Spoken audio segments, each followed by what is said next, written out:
대해서 얘기를 할 건데요.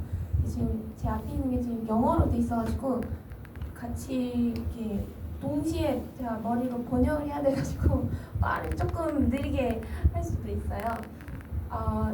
그래서 오늘 다니엘에 대해서 얘기를 할 건데요. 얘기 시작하기 전에 기도하겠습니다. 하늘에 계신 아버지, 오늘 또 우리에게 새로운 아침을 주셔서 또 감사드리고, 그리고 또한 우리가 오늘 성경에 대해서 하나님이 우리에게 주신 책에 대해서 다니엘에 대해서 얘기를 해보려고 합니다. 우리가 그동안 하지 못했던 다니엘서에 대한 얘기, 그런 얘기를 나눌 수 있도록 해주시고, 그리고 또한 우리가 성경을 읽으면서 하나님께서 성령이 이곳에 다 온전히 태우셔서 우리에게 지혜를 주시고 올바른 길로 인도할 수 있도록 예수님 이름으로 기도드립니다. 아멘. 다니엘서를 우리가 읽으면요, 특히 우리 교회 다니시는 분들은 다니엘서 공부 많이 하잖아요. 다니엘서에 보통 공부를 할 때 어떤 것을 얻어가셨나요? 다니엘서에서 어떤 교훈이라든지 어떤 가르침을 얻어가셨나요? 다니엘서를 공부하셨을 때 그냥 편하게 말씀해 주시면 됩니다. 다니엘서 어떤 걸 얻어가셨나요? 아무것도 얻어간 게 없어요. 세상을 주관하시는 하나님. 네, 세상을 주관하시는 하나님. 네. 혹시 그걸 얘기하시나요? 그 예언을 통해 가지고 그 역사에 대해서 역사의 흐름을 주관하시는. 역사의 흐름을 주관하시는 하나님. He's in control. He's in control. That's right. 또 다른 가르침 있을까요? 그럼 혹시 예언 말고 다른 가르침 혹시 기억나시나요? 다른 있어서 예언 역사를 컨트롤하기 위해서 하나님께서는 사람들을 준비시키신다. 사람들을 준비시키신다. 그렇죠. 다니엘과 친구들의 얘기가 또 나오기도 하죠. 예언들의 얘기가 나오기 전에. 네? 손 들으시나요? 잘못했어요. 그래서 제가 오늘 하고 싶은 얘기는 다니엘서의 얘기. 저도 다니엘서를 공부를 했을 때, 처음 접했을 때 사실 예언의 얘기를 많이 들었던 것 같아요. 우리 교회에서도 그렇죠. 그 상징들이 무엇을 뜻하냐, 네부갓네살 그 스태튜, 동상, gold, silver, bronze 이런 게 어떤 나라를 뜻하고 어떤 시대를 뜻하냐 그런 거 하고, 그리고 또 다니엘과 친구들이 그 왕 앞에서 어떻게 행동하고 그 백성들 앞에서 어떻게 행동하냐 그런 거를 이제 배우죠. 근데 우리가 성경을 전체로 알게 된다면, 우리가 다니엘서만 읽는 것이 아니라 성경을 전체적으로 알고 이 다니엘서의 의도가 무엇인지 알면 사실 다니엘서에서 우리가 가져갈 수 있는 교훈이 훨씬 더 많아요.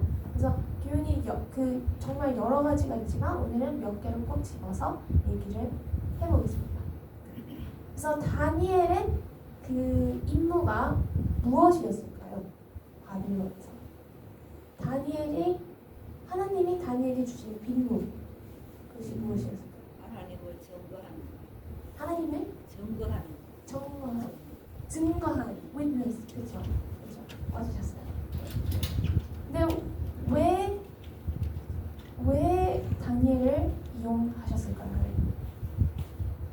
그리고 그걸 한번 생각해 보면 그 전에도 사실 하나님이 바빌론을 이렇게 자기의 그 품으로 이렇게 안으시려고 여러 번 시도를 하셨어요. 사실 우리가 그 역사에 대해서, 이스라엘 역사에 대해서 이게 다니엘이 처음으로 하나님이 너가 처음 사람이야, 그 바빌론에게 그 하나님에 대해서 얘기를 하는 처음 사람이가 아니라 사실 그 전에도 하나님이 바빌론에게 이렇게 위트네스 하나님 자신이 누군지 알려주려고 여러 번 시도를 하셨어요. 그 이야기가 열왕기하에 나옵니다.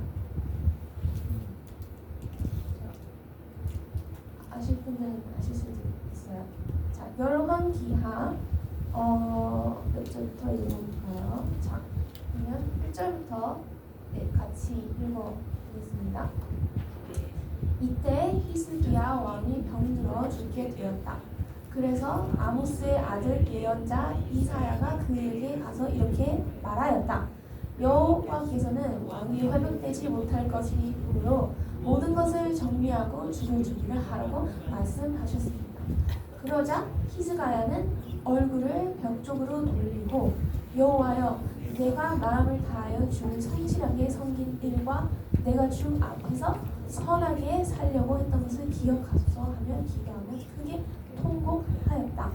이사야가 왕 앞에서 물러나 궁정들 중앙을 나오기 전에 여호와께서 그에게 말씀하셨다. 잠깐 이제 멈출게요.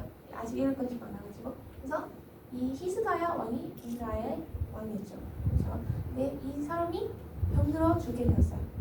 그래서 내가 이렇게 착하게만 하나님 성경 살았는데 왜 이거를 기억해 주시고 이렇게 기도를 하면서 왕이 슬픔에 빠졌죠. 자, 하나님이 어떻게 나오실지 계속 읽어봅시다. 하나님이 이렇게 말씀하셨어요. 너는 내 백성의 지도자 히스가야에게 돌아가서 그의 조상 다윗의 하나님 나 여호와가 이렇게 말한다고 일러주어라. 나는 내 기도를 들었고 내 눈물을 보았다. 내가 너를 고칠 것이며 너는 3일 만에 성전으로 올라갈 것이다. 내가 네 수명을 15년 더 연장할 것이며 너와 이 성을 아시리아 왕의 손에서 구하고 나의 명예와 내 종 다윗을 위해 이 성을 지키고 보호할 것입니다. 그리고서 이사야는 무화과를 가져오라고 지시하였다. 그래서 왕의 시종들이 그것을 으깨 가지고 왕의 종기에 붙이자 그 상처가 나았다. 그때 히스가야 왕이 이사야에게 물었다. 여호와께서 나를 고치시고 내가 3일 만에 성전으로 올라가게 할 것이라고 말씀하셨는데 그것을 확증해 주는 무슨 표적이 있습니까? 자, 하나님께서 그 히스가야 왕의 병을 고쳐주셨죠. 완전히 고쳐주고 나서 또 히스가야가 그 표적이 필요하다 말했죠. 그러니까 여호와께서 어떻게 나오셨어요? 이제 이건 이사야가 선지자 이사야가 말합니다. 여호와께서 약속하신 것을 지키셨다는 표적을 왕에게 주실 겁니다. 왕은 해 그림자가 10도 앞으로 나아가는 것을 원하십니까? 아니면 10도 뒤로 물러가는 것을 원하십니까? 그림자 10도 앞으로 나아가기는 쉬운 일입니다. 그러므로 그 그림자가 뒤로 물러가게 하십시오. 그래서 이사야가 여호와께 기도하자. 여호와께서는 히스가야 왕을 만들어낸 일령표의 해 그림자를 10도 뒤로 물러가게 하셨다. 그러니까 그 병을 고치시는 기적을 보여주고 나서도 이 히스가야 왕이 내가 그 표적이 필요하다. 그래서 또 다른 기적을 해가 그 해의 그림자가 10도가 물러가는 기적을 보여주셨죠. 자, 여기서 바빌로니아, 그렇죠? 바빌론 사절단 이 이야기가 나옵니다. 바빌론의 이야기가. 그때 발라단의 아들인 바빌로니아의 무로다 발라단 왕이 히스가야가 병들었다 말을 듣고 문병 편지와 선물을 보냈다.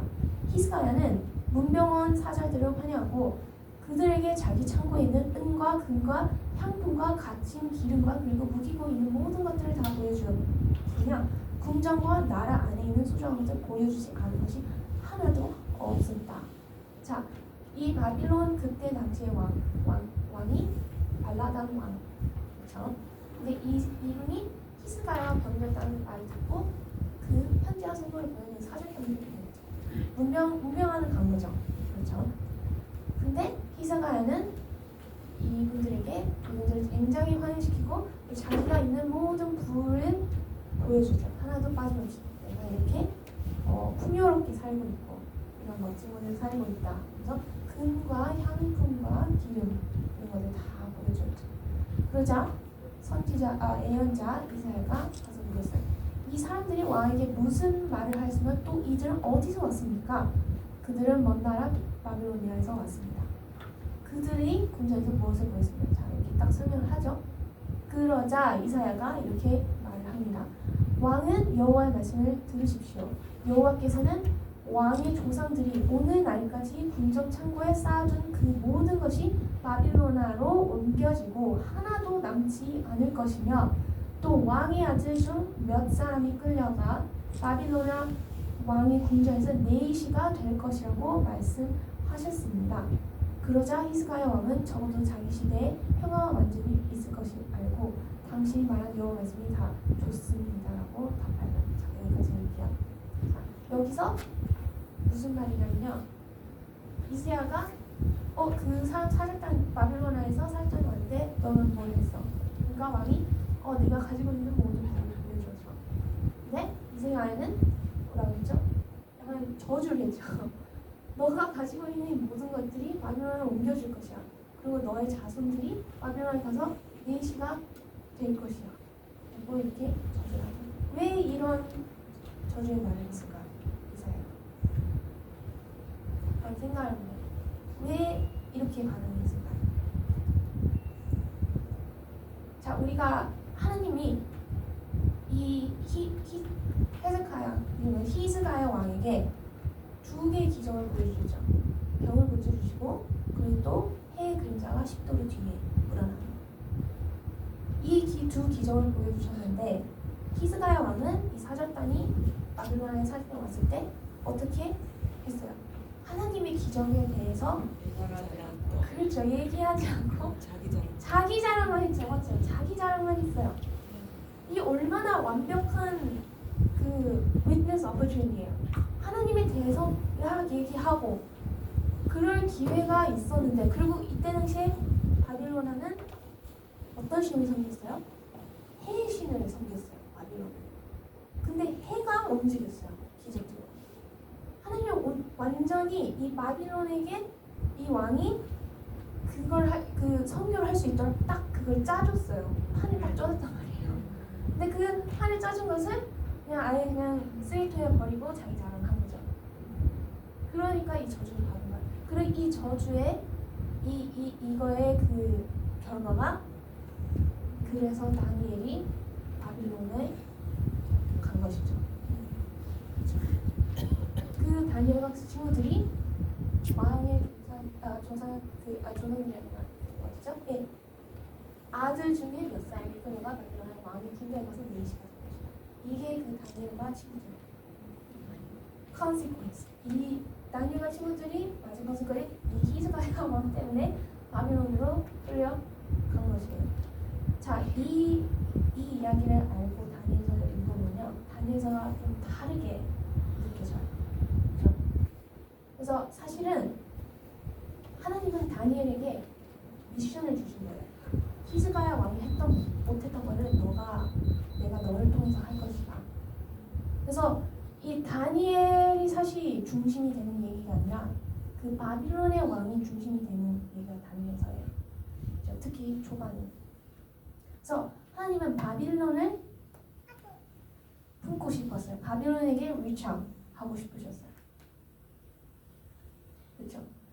그래서 이 일을 알게 된다면 왜 다니엘과 친구들이 그렇게 행동했는지 우리가 알 수 있죠. 다니엘은 자기에게 주어진 임무를 완벽하게 알고 그렇게 행동한 거죠. 그저 그냥 내가 이런 행동을 하는 것이 하나님을 그냥 섬기는 행동 그런 것도 있지만 또 이 왕들과 그 신하들에게 보여주려고 하나님의 자녀는 이렇게 행동하는 것이다. 하나님의 그 스피릿을 가지고 있는 사람은 이렇게 행동한다.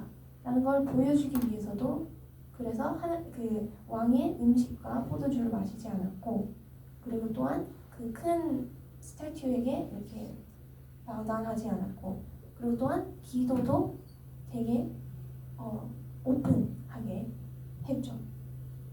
이거는 모두 그 하나님이 다니엘을 이용해서 바빌론을 계속 끊임없이 이미 한번 실패했잖아요. 하나님이 여기서 그래 실패했으니까 그래, 바빌론은 그냥 까먹어버리자. 이게 아니라 하나님이 계속 그 신실함을 보여주시는 거죠. 한번 너희가 나를 실패했어도 나는 너를 계속 끝까지 쫓아갈 것이다. 하나님이 어떤 분인지 또 한번 보여주시는 거죠. 첫 번째 레슨입니다. 두 번째 레슨. 다니엘서에 읽어보면 그 다니엘서 1장부터 7장까지는 그 다니엘 살고 있는 시대에 대해서 얘기를 하죠. 그 8장부터 이제 그 예언의 얘기가 나오죠. 그래서 그 1장부터 7장까지는 다니엘서에서 적혀진 그 얘기가 바빌론의 왕에게 어떤 얘기를 하고 싶었던 걸까요? 하나님. 자, 이거를 이해를 하려면 우리가 바빌론 사람들이 어떤 사람들이고 그거를 이해하면 조금 도움이 됩니다. 자, 다니엘서 2장으로 가볼게요. 그래서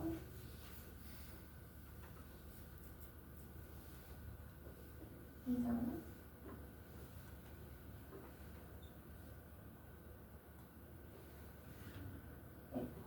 자, 이게 어떤 시나리오면 모두 알고 있죠? 그 왕이 꿈을 꿨는데 해석을 하지 못해요.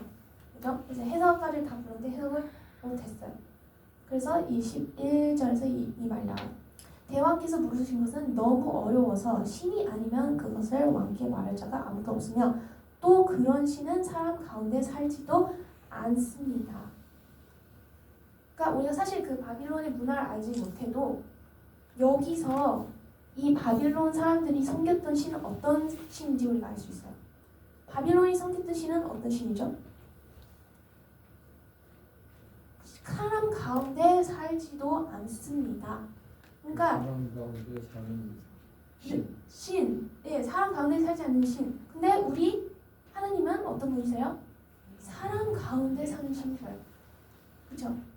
그러니까 예수님이 오시기 전에도 우리가 모세오경을 읽어보면 성전을 만든 이유가 뭐예요? 하나님이 거하시는데. 그렇죠.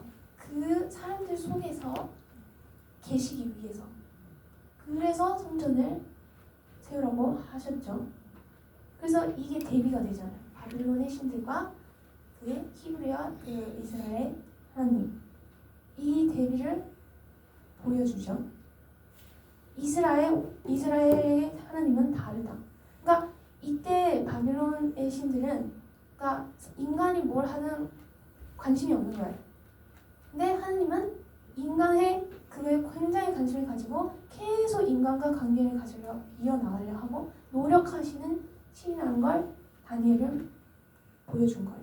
그리고 그 결과 이 바빌론의 사람들은 뭐라 그랬어요?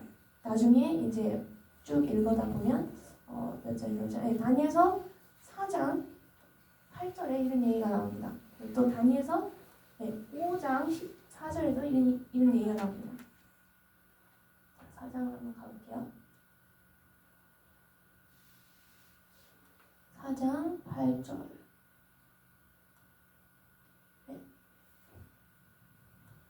그 후에 내 신의 이름을 따서 베드사살이라고 하는 다니엘이 들어왔다. 그에게는 거룩한 신들의 영이 있었다. 그래서 나는 그에게 이렇게 말해요.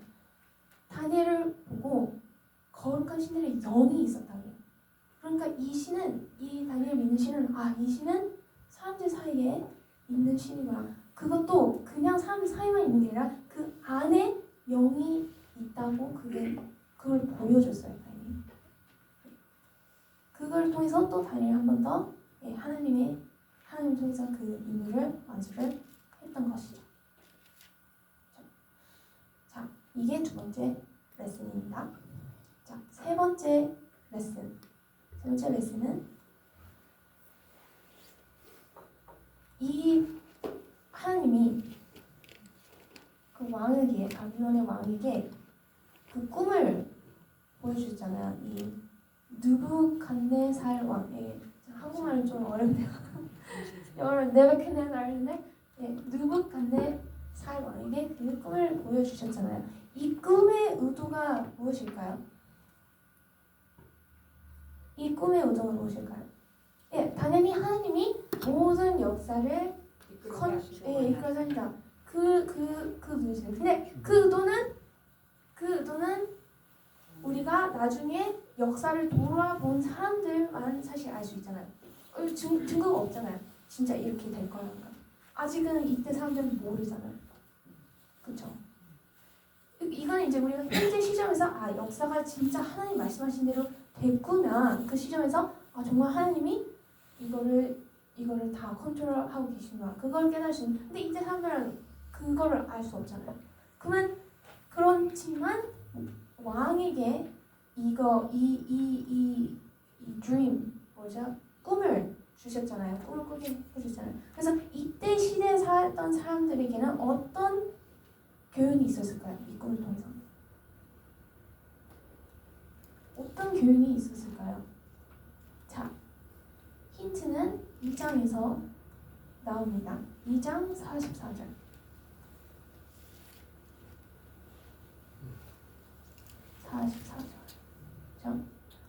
자, 44절 이 말이 나옵니다. 그리고 여러 왕들이 나라를 통치하는 시대에 하늘의 하나님이 영원히 멸망하지 않은 한 나라를 세우실 것입니다. 그 나라는 결코 정복당하지 않을 것이며 세상의 모든 나라를 쳐서 멸망시키고 영원히 존속할 것입니다. 하나님의 나라를 언제 세우셔요? 이 여러 왕들이 나라를 통치한 시대.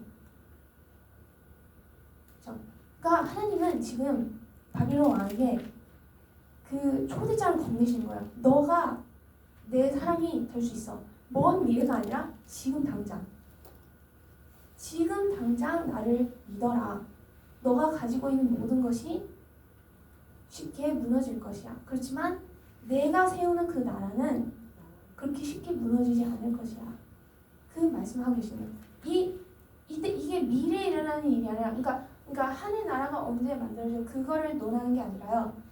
하나님은 너가 그 영혼의 그 영생을 지금 나는 너에게 지금 그 초대장을 보내고 있는 거야. 기다리지 마. 지금 나에게 돌아와. 그 얘기를 바빌론 왕에게 하는 거예요. 또다시 바빌론 왕에게 그 끝없는 그 체이스 쫓아가는 모습을 보여주시죠. 그렇죠.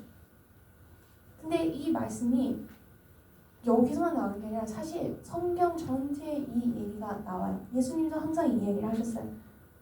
너의 영생이 나중에 아니라 지금이라고. 지금 시작된다고. 그 친구 라자르스가 죽었을 때 마르타가 그 라자르스가 죽었으니 이제 나중에 라자르스가 예수님 오실 때 다시 일어나게 될 것이라는 그런 희망을 얘기를 했어요. 예수님께. 그러니까 예수님이 이게 요한복음 11장 24절에 나온 말씀이거든요. 그분이 그렇게 얘기해요. 내가 레저레이션이고 내가 생명이다. 그리고 나를 믿는 자는 살 것이고 죽더라도 나를 믿는 자는 죽지 않을 것이다 라는 얘기를 해요. 그 얘기가 이 얘기랑 똑같은 거예요.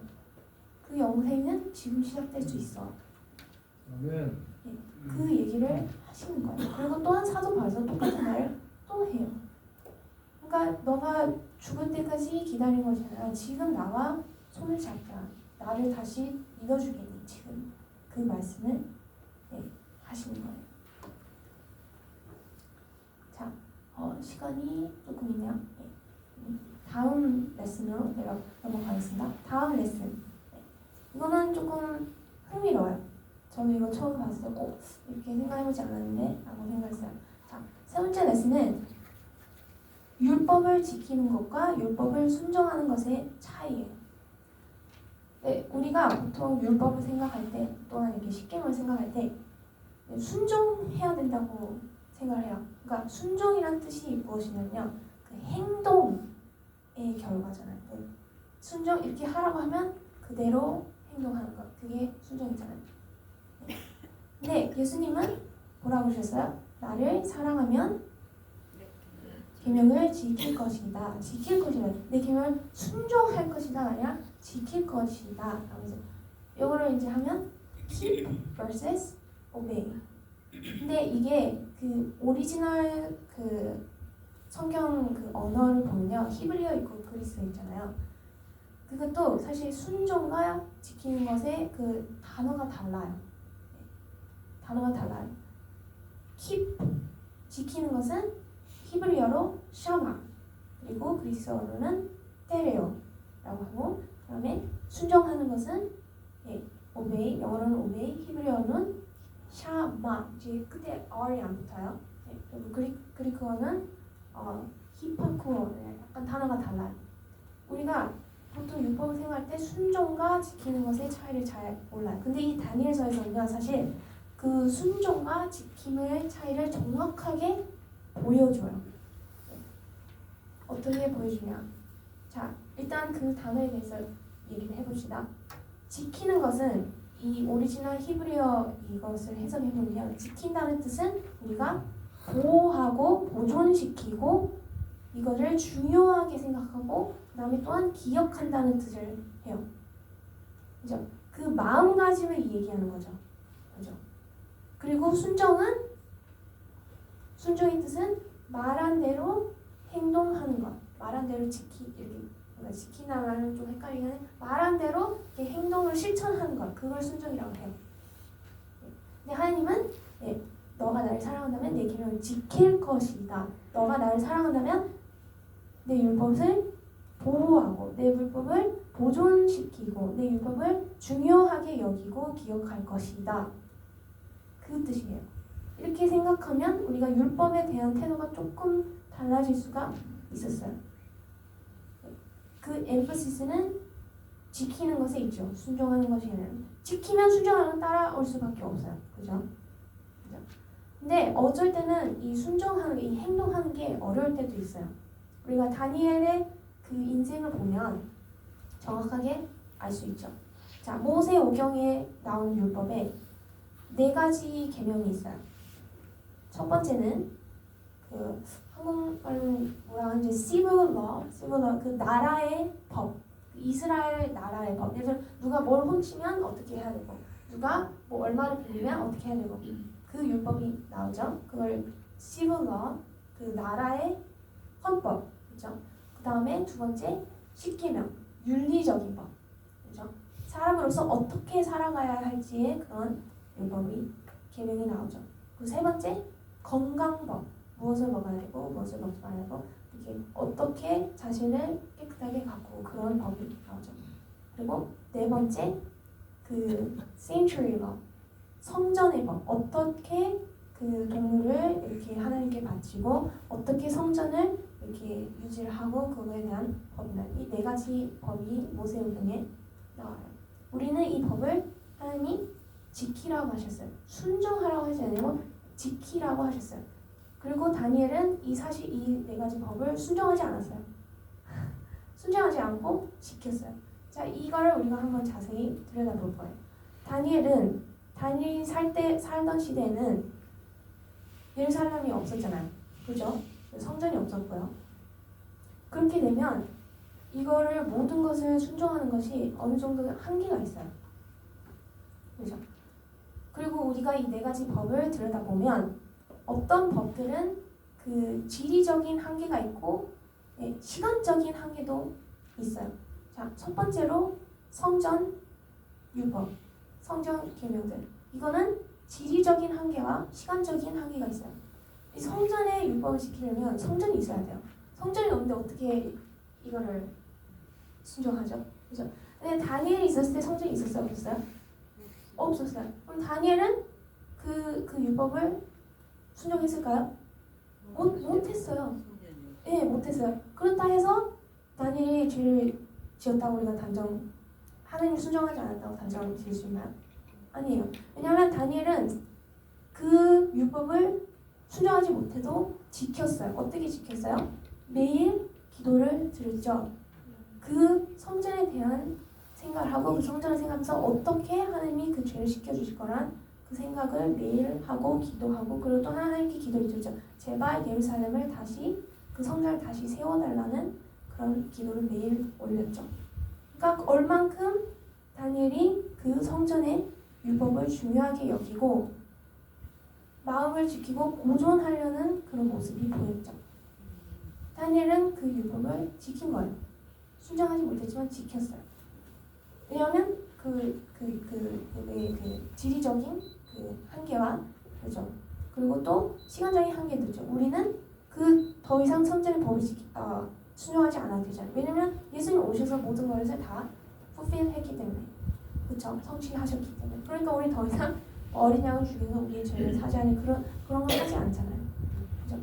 그래서 그걸 통해서 어떤 법을 우리가 어떻게 어떤 시츄에이션에서 순종해야 되고 안 해야 되고 그 차이점을 우리가 또 알 수 있어요. 그리고 그 헌법도 마찬가지죠. 그 이스라엘 법, 나라의 법, 그죠? 그 당시에 다니엘은 바빌론 안에 있었어요. 그럼 그 나라의 법을 따랐겠죠. 바빌론의 법을. 그렇죠. 하지만 또한 다니엘은 그것을 하나님이 주신 그 나라의 그 이스라엘 나라의 법을 지키고 생각하고 그 마음가짐을 가지고 있었어요. 그래서 그 법을 지켰어요. 순종하지 못했지만. 왜냐하면 지리적인 한계가 있었기 때문에. 그때 당시에는 이스라엘 나라가 없었으니까요. 하지만 우리가 나머지 두 개 남아있죠. 건강율법과 그리고 뭐죠? 십계명 윤리법. 이 두 개의 법은 한계가 없어요. 그죠? 지리적인 한계와 시간적인 한계가 없어요. 다니엘은 이 건강법과 이 윤리의 법을 지켰을까요? 당연히 지켰겠죠. 그걸 순종했을까요? 당연히 순종했어요. 왜냐하면 이 한계가 없었기 때문에. 어느 시대라도 하나님의 그 십계명 윤리적인 법은 바뀌지 않아요. 인간으로서 어떻게 살아갈 것에 대한 어떤 시대가 와도 인간이 죽는 것이 허락되는 시대가 오는 원리는 없어요. 그 시간적인 한계가 없단 말이에요. 그 지리적인 한계도 없어요. 그리고 건강법도 마찬가지예요. 어떤 시대가 와도 우리가 어디에 있어도 하나님이 만들어주신 우리의 몸 바뀌지 않아요. 무엇을 먹어도 하나님이 먹지 말라는 것은 똑같이 우리 몸에 해로울 것이고 몸에 좋다는 것은 똑같이 우리가 어딜 가나 어떤 시대에 살아도 똑같이 몸에 좋을 것이에요. 그 한계가 없어요. 그렇기 때문에 우리가 다니엘은 윤리적인 법과 건강의 법은 충분히 순종할 수 있고 그리고 또한 당연히 지켰죠. 그것을 계속 보존하고 중요하게 생각하고 그랬으니까요. 자, 이거를 통해서 우리가 순종과 지킴의 차이를 알 수 있죠. 이렇게 우리가 율법을 바라보게 되면요. 그러면 조금 더 마음이 가벼워질 수 있어요. 왜냐하면 우리가 행동에 중요시하는 것이 아니라 그 마음가짐에 중요시하게 되죠. 그리고 또한 우리가 어제 그 민수기 읽었잖아요. 민수기인가요? 아니면 그 디우테로노미 신명기 죄송합니다. 신명기 30 우리가 1절부터 10절 읽었잖아요. 거기서 뭐라 했어요?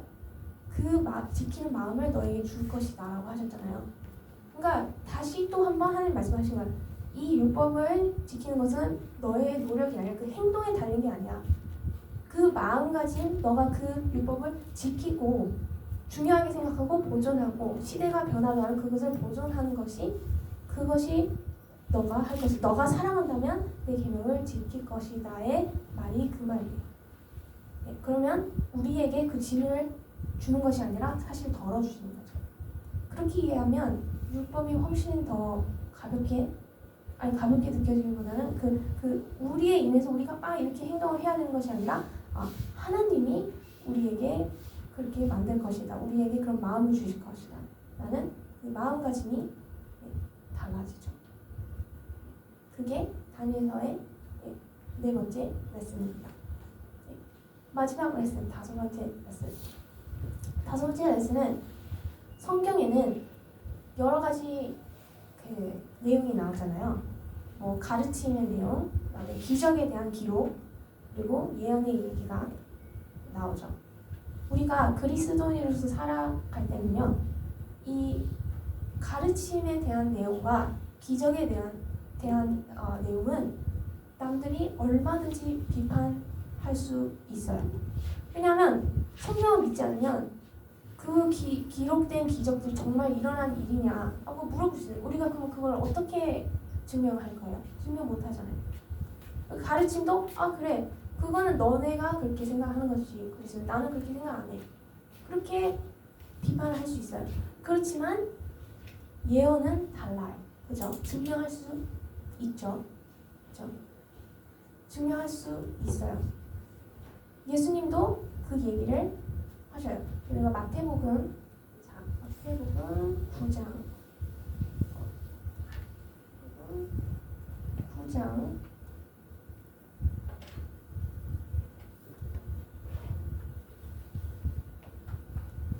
2절부터 8절의 얘기를 보면요. 병든 사람은 필요한 얘기가 나와요. 중풍 환자가 예수님께 왔어요. 그래서 예수님이 뭐라 했어요? 얘야 용기를 내어라. 내 죄는 용서받았다라고 말씀하셨어요. 그러니까 몇몇 사람들이 이 사람이 하나님 모독하고 이게 누군데 죄를 용서하냐고 그 말을 하는 거예요. 이 사람이 예수가 도대체 누군데 하나님이 용서를 하시는데 누가 용서를 해? 죄를 용서해. 그러니까 예수님이 뭐라 그래요? 어째서 너희는 마음에 악한 생각을 품고 있느냐? 내 죄는 용서받았다 하는 말과 일어나 걸어나라 하는 말 중에 어느 것이 더 쉽겠느냐? 땅에서 죄를 용서하는 특권이 내게 있다는 것을 보여주겠다 하고 중풍한 자에 일어나 내 친구를 가지고 집으로 돌아가려라고 말씀하셨다. 여기서 예수님이 하시는 말씀이 무엇인지 아시나요? 그러니까 네 죄가 용서받았다. 일어나 걸어가라. 그 중에 어느 말이 더 쉬워요? 용서받았다 아니면 걸어가라? 용서받았다가 쉬워요. 증명할 수 없거든요. 그 사람이 죄가 어떻게 일어나는지 어떻게 증명해요? 근데 일어나 걸어나는 이건 기적이 일어나야지. 그 사람 진짜로 일어나서 걸어가야지. 아, 그 말이 진실이 되었구나 알 수 있잖아요. 그러니까 예수님 말하시는 거는 이 말이 더 쉽단 말이에요. 그렇죠? 그렇지만 그 말을 함으로써 그 사람이 어떻게 됐어요? 일어나서 걸었잖아요. 그럼 그 뜻은 뭐예요? 일어나서 걸었기 때문에 그 사람의 죄는 용서를 받았다는 뜻이에요. 이 말을 일어나서 걸어라 하면 이거는 증명이 없단 말이에요. 그렇죠? 마찬가지로 우리가 성경을 읽을 때도요. 예언은 우리가 증명할 수 있잖아요. 실제로 그 역사가 그렇게 써있기 때문에 역사 속에서 하나님이 말씀하신 대로 그렇게 되었다라고 우리가 증명을 할 수 있잖아요. 근데 성경에 나온 예언이 진짜라면 그게 증명이 된다면 그러면 성경에 나온 기적들, 가르침도 증명이 되는 거죠. 아멘. 그렇죠. 그러기에 이 예언이 사실은 이제 제가 항상 그 얘기를 하잖아요. 그래 성경을 처음부터 끝까지 읽는 게 굉장히 그것도 중요해요. 근데 예언을 아는 것도 중요해요. 특히나 성경을 이렇게 처음 접하신 분들이거나 아니면 성경이 자체가 이 성경을 믿을 수 있나 없나 그런 의심을 가지신 분들에게는 그 예언이라는 게 굉장히 중요한 도구일 수도 있어요. 그렇죠? 왜냐하면 예언이 증명되면 성경에 나온 다른 내용들도 똑같이 같이 증명이 되기 때문이죠. 그렇죠? 그래서 우리가 그 예언을 공부하는 것도 참 중요하다고 생각합니다. 그래서 우리가 성경을 읽을 때 그리고 이 다니엘서를 통해서 우리가 앞으로 할 수 있는 것은 성경을 처음부터 끝까지 계속 읽는 건 그건 계속 하세요. 그렇게 해서 하고 그리고 두 번째 예언을 테스트하세요. 그 증명하는 거예요. 이게 진짜다. 그리고 세 번째 이 가르침을 받은 것을 모두 내 안에 내 마음으로 받아들이고 그리고 또한 이거를 personal transformation 내 안에 하나님과의 관계가 진짜 변할 수 있도록 그거를 바라는 거예요. 그 가르침을 통해서 그 바빌론의 왕처럼 말이죠. 그 왕은 그 가르침을 받고 나중에 어떻게 됐어요? 마음 변했잖아요. 하나님의 사람이 되었잖아요. 그렇죠? 그래서 그 바빌론의 왕처럼 우리도 하나님의 이런 가르침을 받았을 때 우리가 하나님의 관계를 회복될 수 있도록 그렇게 바랍니다. 감사합니다. 기도드리겠습니다. 하늘에 계신 아버지, 우리가 오늘 다니엘서에 대해서 얘기를 했습니다. 우리가 다니엘서를 공부를 할 때 우리가 보통 예언에 대해서 많이 공부를 하지만 또한 그 안에 하나님이 주신 모든 다른 가르침도 있습니다. 예언을 공부하는 것도 너무나도 중요하고 필요한 일이지만 우리가 성경을 전체로서 봄으로써의 하나님이 어떤 분인지 알아갈 수 있게 하고 또한 그 가르침이 우리 마음을 변화시켜서 하나님과의 관계가 회복될 수 있도록 부탁드립니다. 그리고 오늘 또 우리가 좋고 보람찬 하루를 보낼 수 있도록 기도드립니다. 예수님 이름으로 기도드립니다. 아멘.